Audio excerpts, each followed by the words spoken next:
Hi boys and girls, it's me, and I'm here with Berwin, the winter cat, and we're in the lair. And Berwin's almost 5 months old now. He's still getting used to the repair lair. He's not used to being downstairs yet. He's still a little jittery, but right now I'm gonna pet him a little bit, and he's got his purr box on. It sounds like a 327 Chevy with an L79 cam at idle. He's just purring and idling right along. Okay, buddy. I'm going to let you go. I'm going to let him wander, and then we're going to get started on the transoceanic. We haven't worked on that in a while. There you go, buddy. Good boy. So we're going to get back to that, and let's get to it. Okay, last time we made a video, we worked on the tuning strings. Now, this one was original, and it was actually in good shape. So I basically cleaned and lubricated all the pivot points on the guides here for the strings, and it seemed to be okay. I think it's probably just going to work just fine. Only because this radio I don't think had a whole lot of hours on it. Didn't see a whole lot of usage, which is absolutely amazing. You know, I don't even want to reveal what I paid for this thing, but this is like a transoceanic barn find, like the story I read about 20 or so years ago about the fellow that bought a 57 Chevy. Well, actually bought a farm somewhere in the Midwest and found a pile of cow manure in a barn and unearthed a 57 Chevy with like 11,000 miles on it. So, you know, it's kind of like one of those stories. One thing that's unique about here, I'm going to kind of try to spin this around a little bit so you can see.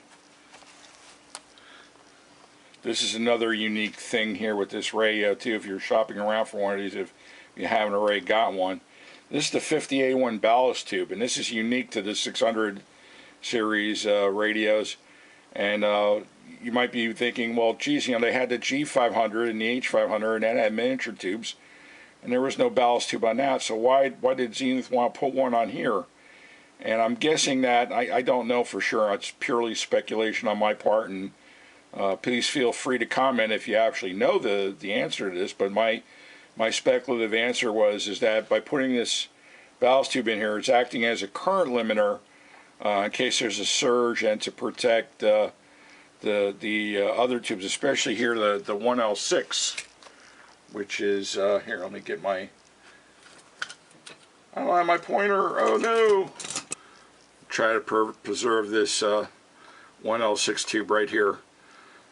A couple years ago, the 1L6s were going for almost $50. Now you can find them for $20, $25 if you shop around. But ironically, and here's what's really funny now, I mean, it's not funny, but it's the truth. If you find an original 50A1 ballast tube similar to this, these things are going for more than the 1L6s now, and these were designed to protect the 1L6, so, you know, go figure. You know, it's just one of those things. Alrighty, so one of the things I want to go over with you today is what you would have to do if you had to replace any of the filter caps in here. Now, amazingly enough, this radio is working so well, I'm not even going to test this. It just seems to be fine, and I'm going with if it ain't broken, don't fix it kind of theory. That's kind of how I roll. Some of you may agree with that, some of you may disagree with that, but that's just all in the game, I guess. So if you wanted to do this here where I got my pointer right there is a 4-section capacitor. I believe it's I think it's 60, 40, 20, and 200. The 200 is only rated, I think, at 10 volts, and that's for the filament string. The rest of them are 160 volt caps. And so you have those 4 caps right there. And then also, I'll move the camera over, and this paper cap right here is a 12 microfarad electrolytic capacitor. Sometimes they're good, sometimes they're bad. You can replace them with, like, say, I've used 10s, and they've been okay. Some of you may not agree with that either, but I've had no problem replacing that with a 10 instead of a 12. Or I guess you can even go up a little bit and use a 15. But I would say that about half of the time, even though it's a paper cap, they haven't really been a problem. That's 12 at 150 volts, that cap right there.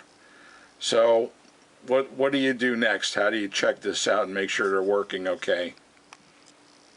Okay, what you could do is, I like using this. I love this tester, by the way, this Mega 328 tester. You can find these on eBay for as little as $6, $7, like I had here. I took this one a long time ago and just mounted it to a piece of wood. And I even have a second one that I have with a case, plastic case on it. And then I have nice little clip-on probes that you can just go on there and go right to the capacitor with it. But if you do that, for accuracy, you're going to need to remove the wires off each section of cap, and then go between the plus and then the minus on there. Okay, and then actually do the test. Now, I would say if you let's just say that if each section of cap is 2% or less, I'd say you'd be okay with that. Otherwise, you're probably going to have to replace them. Now, there's some options that you have here to do that. I mean, there's as you can see, it's pretty darn busy under there. There's not a lot of room.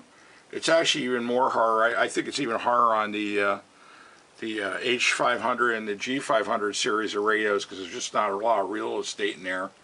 So I'm going to give you some options that you can use if you want to do the capacitor replacement on the electrolytics.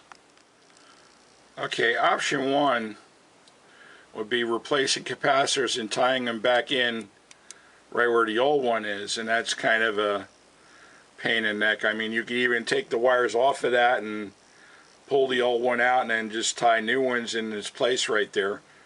But it's kind of tight. I mean, the 12 microfarad, if you had to replace this guy, it's not an issue because there's plenty of real estate there to put in a new one. But it's a little bit busy over here.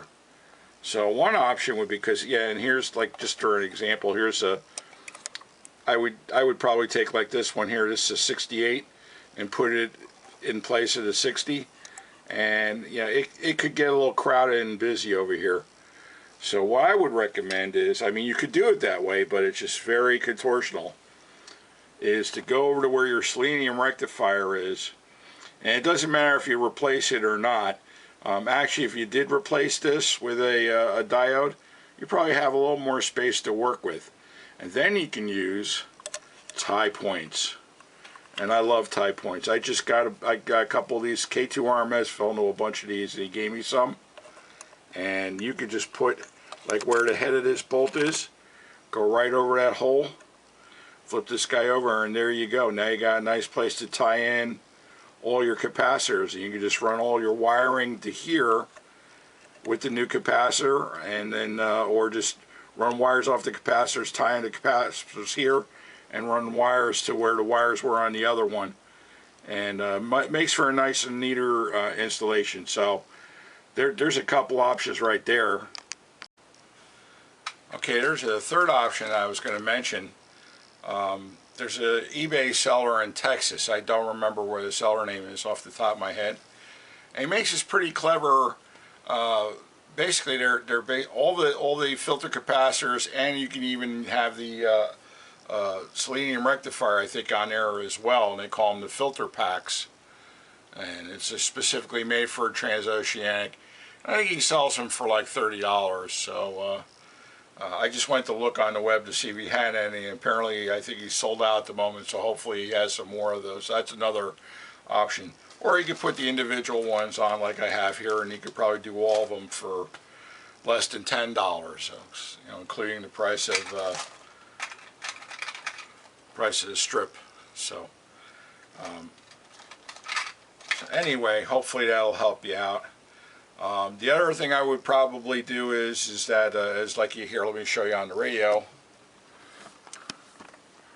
I've already taken the, let me get my handy pointer again here.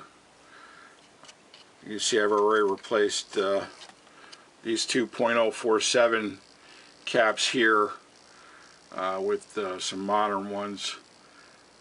Those things are known to go bad. I could probably leave the rest of these bumblebees in. I don't think they're really going to hurt. Again, this radio is pretty much a low mileage radio, but if you want to replace the other ones, I mean, some people like to change them all. I've changed them all in the past on radios that have been well used, but I think for this one, I'm just going to leave this one well enough alone. It should be okay. So, so anyway, that's it for now. Now, the next thing we're going to do is, let me stop. Okay, gang, I think that's going to be it for today. This week, or toward the end of this week, is going to be Kutztown, so I will be there this Friday and Saturday with Mrs. RW and K2RMS. I believe it's going to be joining us on Saturday, not Friday. But we're going to do our usual. We'll be there. We're going to go around, look at everything, talk to everybody. We're going to put up the video also for the auction. So hope you all enjoy that. So next time around, when we get back to this thing, what we're going to do is, now another unique thing about the 600 series Transoceanics is it's got a cord reel. Now the cord reel is kind of cool, but they also can create some problems. And I'm going to show you what they are and what you can do about it. So till next time, and hopefully see you in Kutztown. Take care.